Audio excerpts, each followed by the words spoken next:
Chapter 3, page 16. This is example 3-1. It's an excerpt from the Bach 8th Invention, and we're talking about grouping, an essential part of a good and efficient piano technique. If you look at the example, you'll see I put brackets over the notes that I consider to be the groups, and so these are the groups. That's the first one. Here's the second one. Here's the third one. Here's the fourth one. Fifth, and sixth. Now if I spread them, that was ugly, wasn't it? I'm sorry. Now if I spread them out, I'm just going to start with the fourth. I'm going to leave out the thumb for now. It's 4, 3, 2, 1. That's the group. Here's the next group. Here's the next group.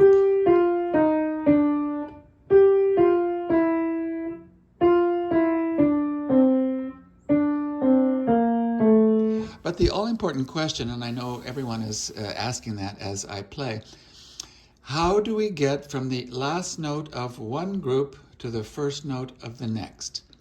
Let me say that again. How do we get from the last note of one group to the first note of the next group? This is an all-important issue that comes up over and over and over again in piano technique. And as you may have noticed, it's going to involve the thumb. So let me show you now how I make the connection. And this is a good way to practice it, by the way. Thumb, and as I play the thumb, it throws my hand this way, rotationally. Remember that word rotation? So that I can turn back to the next 4. Again, it's... Notice I've landed straight on my 4th finger, and I've just used this rotational movement to get back. One good way to practice this is to land silently on the next note after the thumb. I've landed the note, I'm straight on that finger. Then start over again. Now I'm here on the next note, ready to go. This one was easy because the 4th finger is right under my hand. The last note of this group is closer. I go from 2 to 4. But it's the same thing.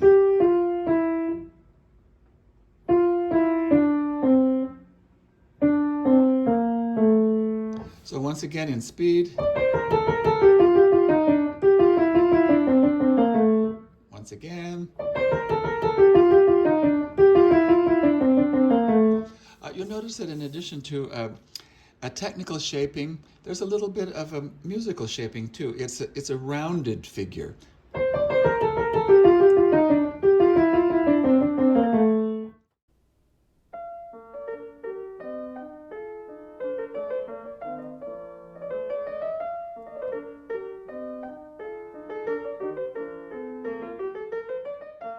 Now have a look at the example on page 17. This is the wonderful Chopin Etude from Opus 10, number 4, C sharp minor. Here we have a wonderful example of the kind of thing that Chopin does, I would say more often than not. That is, the first note of technical groups very often don't come on the first note of the beat. For example, we used to call this a changing note group in a theory class. So the 4/16 notes, starting on each beat, move like this. And then there's the next one. And so on. 1, 2, 3, 4. Those changing note groups. However, if you look at the score, follow the architecture of that line, you'll see that there are groups of 4 notes that go in the same direction. So again, if I search out the groups, notes that move in the same direction, there are these. And here's the next group. And the next.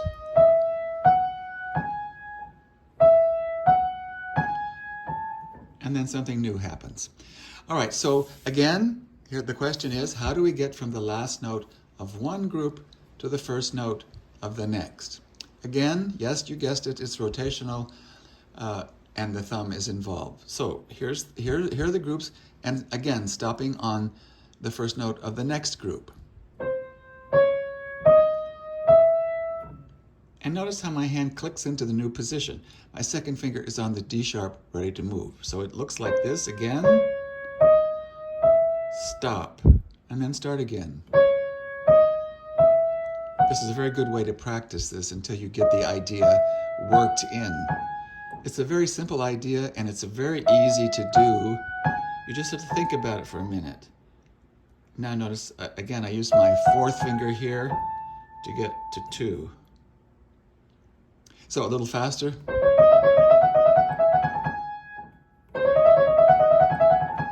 Again, there's some other elements involved. Very often it's not just one technical solution. But if you'll notice here, since the thumb is short, it's going to play on a short key. I have to move in a little bit to play the thumb. Come back out again for the longer fingers and back in for the thumb. Remember, the thumb is homeless, so it only goes in order to play. So when I play this a little quicker, you'll notice a little bit of this in and out shaping. So I'm going into the thumb. Now, take a look at the next line. This is a very wide arpeggiated figure, and obviously we aren't going to try to put our hand on this 10th figure. So I'm going to show you a little bit how this walking hand works again. Thumb, 2, 5. Let's look at that again. Notice how I'm taking my thumb with me. I feel like my arm is behind each note as it plays. I feel very strong on the 5th finger. It's not weak. Now coming back down again, I'm going to come back down with 3. I'm coming out on the 2nd finger. I'm coming out, slide. I'm in because of the short finger on the short key, the thumb. And now I'm sliding out so that I can be on white keys, coming back down again. These are all white keys, so I don't need to be in. And now the next group, those 2 are in. This is also in. Those are all black keys. So those are lateral movements. Again, I should come back to the 3rd finger on the G sharp.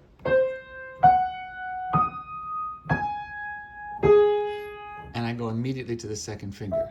I'm going to start the next group.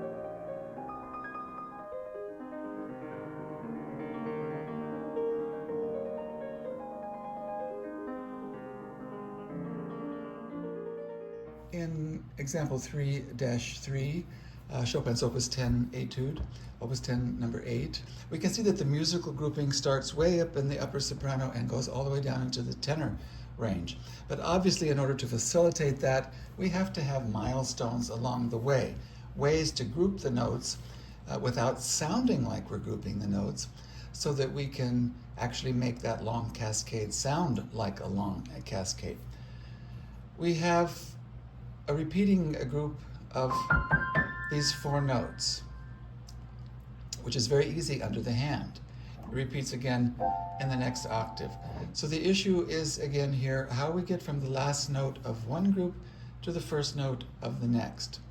So if this is a group, by group I mean it falls right under the hand, I'm going to figure out a way to use this thumb to get me to the next 4th finger. And I do it, it's exactly right for those of you who are paying attention. I get there by means of rotation. So it's literally this. It's a good way to practice it, just from 2, 1. I'm rotating on my thumb. I'm playing on the side of my thumb right here, almost at the nail. And I'm rotating on that thumb this way. And so that I can turn back to 4, and now I'm ready to continue.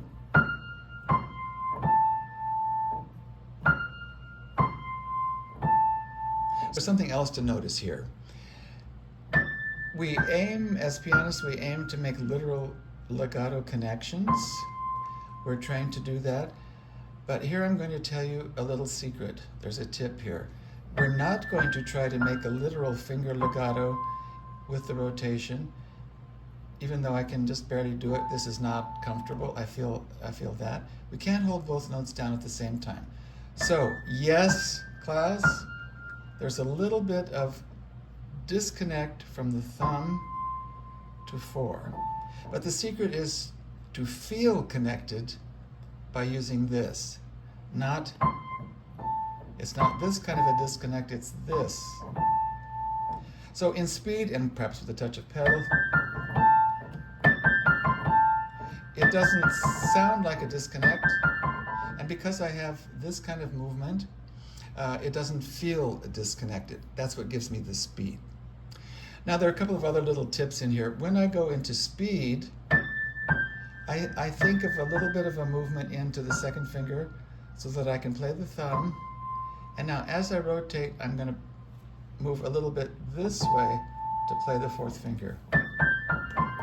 It's as if I'm doing in, out, in, out.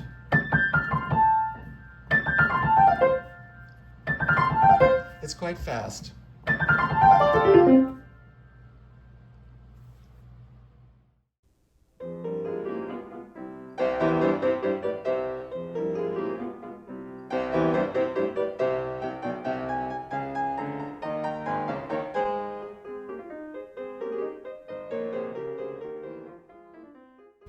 In example 3-4, the Winter Wind etude, we have an interesting problem, but it's a problem if we don't understand about grouping. Chopin, as he often does, has a musical grouping that is different from the technical grouping. You can see that the notes are arranged in groups of 6 for each beat. But technically, it's much easier to think of groups of 4. So the first group would be this, and the last note of that group is the F with the thumb, and that F throws me into the next position. It's a good way to practice it. And now my hand is here, and I do the same thing. So,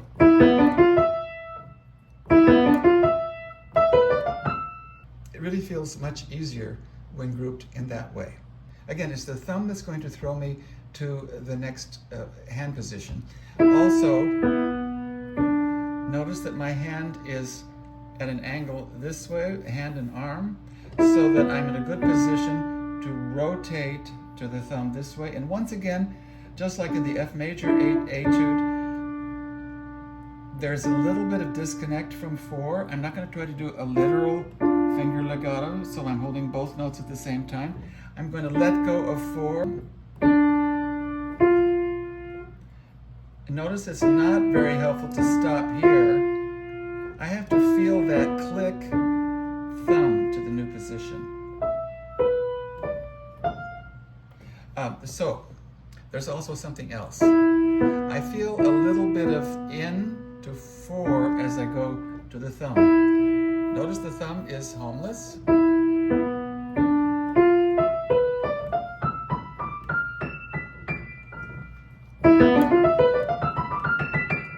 You may notice that getting back down is a little bit irregular, or can be.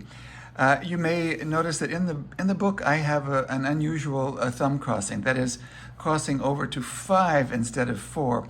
So this is the middle of the measure. I have this in the book, thumb 5, which I've played it that way, and it works fine.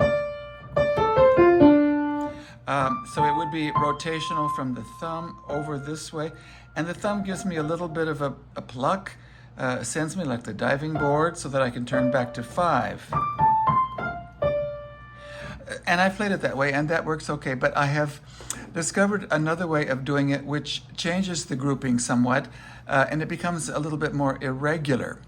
So if I start from the top E, I'm going to spell out the fingering that I've come up with. So we start with 5, 2, 4, 1, and then I go back to 5 again on the D, 3, and then 5, 2, 1, 3, 5, 2, 1, and I'm moving out of my way, moving my torso to the left.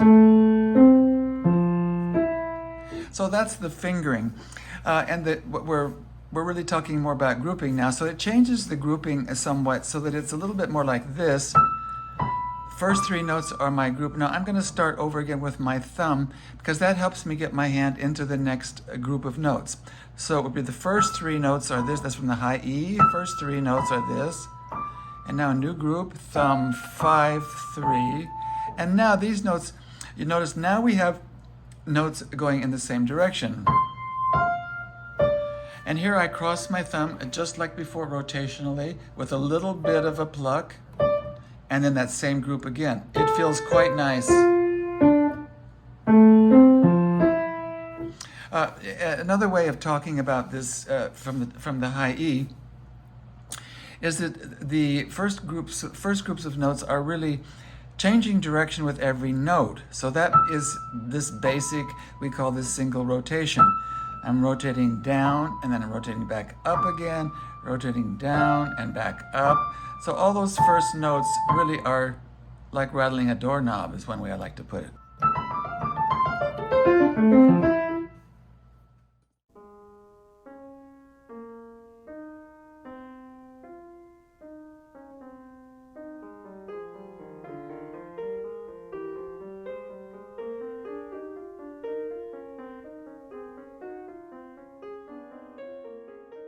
In example 3-5, this is that charming place in the G minor ballade where Chopin has a little jazz lick going on here.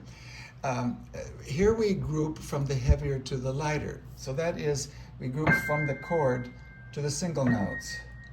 Again, now the chord to the single note. Again, my thumb is going to throw me to the next chord. Thumb, this one's easy, it's right under the hand. Notice I'm going to be at an angle so that I can move up to the next thumb. Chord. Now I think that Chopin meant for this to be a little bit jazzy, a little bit ragged against the pulse by putting the heavier eighth against the beat so that it comes out a little bit jazzy. Now here are a couple of little tips. When I cross over from the thumb using this rotationally to the black keys, I like to have a little bit more real estate, so I'm a little bit at an angle so that I don't feel like I'm going to slip off the black keys. So I land a little bit like this, just a little bit, just so you have a little bit more real estate. The other important issue is to not stay in this position when you're at the B flat. If you arrive at the B flat and your thumb is still here, you're miles away from where you need to be. So it's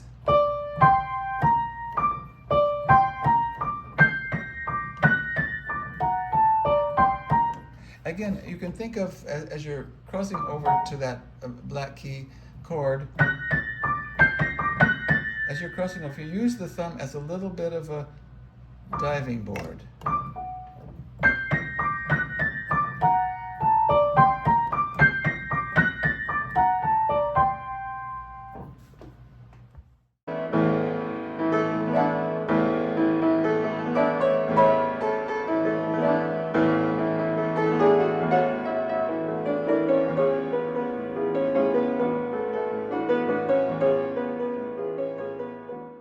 In example 3-6, again from a passage from the Winter Wind Etude, we're going to group in order to avoid stretching. If you notice, we have these groups of 4 notes. We have to use this thumb to get up here. So here's a little hint. I'm going from a short finger on a short key, which is in, to a little bit out. So it feels like a diagonal. The next one is merely lateral because it's white key to white key. So it's straight across this way.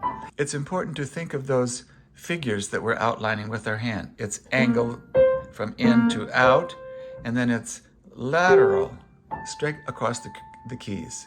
And then the figure repeats.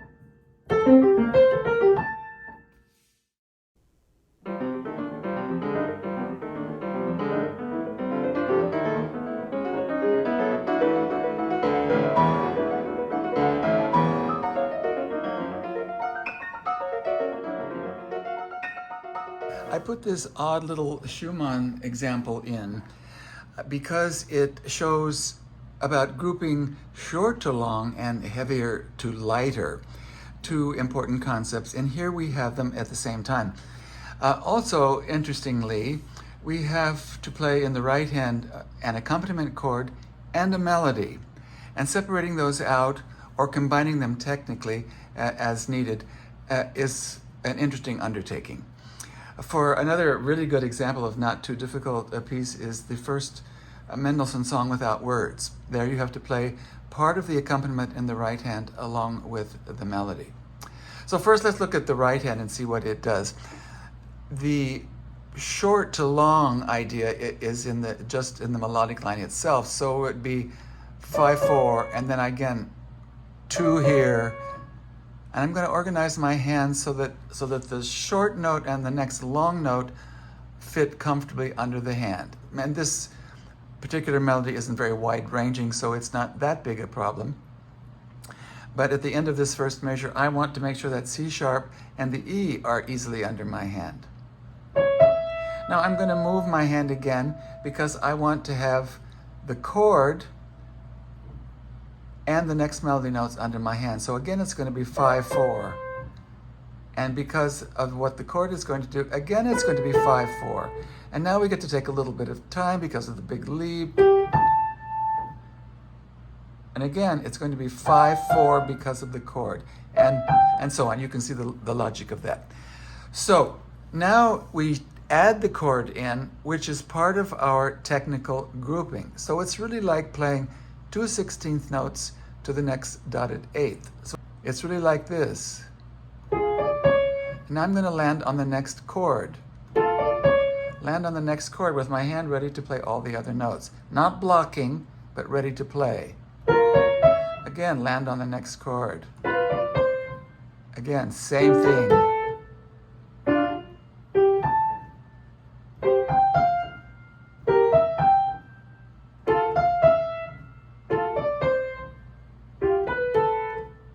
And so on. Now in the left hand we have heavier to lighter.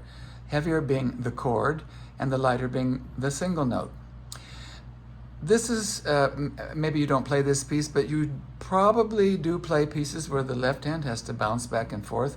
And what we want to avoid is feeling like we're doing just that, moving back and forth. We want to feel like we're only going one direction. That is, we're grouping from the heavier to the lighter. And then we're falling back.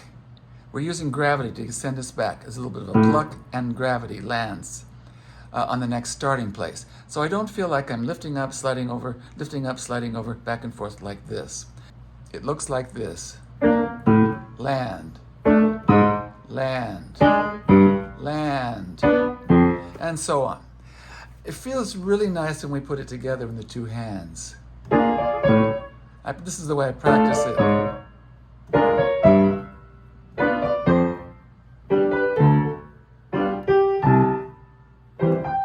Always landing immediately back on the next starting place.